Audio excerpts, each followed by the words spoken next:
మనుషులు మనందరం కూడా ఆశపడే తత్వం మంది. వాడు ఏదో చెప్పాడు కదా అని ఆశపడితే ఉన్నది కూడా ఊడ్చుకుపోయే రకాలు చంద్రబాబు నాయుడు. అది మీ అందరికీ కూడా తెలుసు. 14 ఏళ్లలో ఆయన కంటూ ఒక కార్యక్రమం చేసిన ఒక పేరు కూడా లేని పరిస్థితి ఉంది.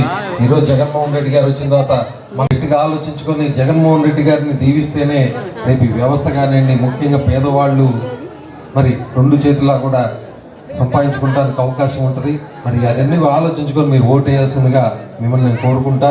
మరి అలాగే మరి ఈరోజు మరి సోదరు రాంప్రసాద్ వాళ్ళ టీం అందరికీ కూడా నా హృదయపూర్వకంగా స్వాగతం పలుకుతున్నాను. తప్పకుండా మీరందరి అండదండలతో మరి రజనీ గారిని మనం అఖండ మంచి మెజారిటీతో గెలిపించుకోవాలని చెప్పి మీ అందరూ కూడా మనస్ఫూర్తిగా కోరుకుంటూ మరి ఈరోజు ఈ కార్యక్రమం ఇచ్చేసి మీ అందరూ కూడా మరోసారి ధన్యవాదాలు తెలుపుకుంటూ సెలవు తీసుకుంటాను. జై జగన్, జై జగన్, జై జగన్. ఇదొక్కటే గెలుపుకు నిదర్శనం.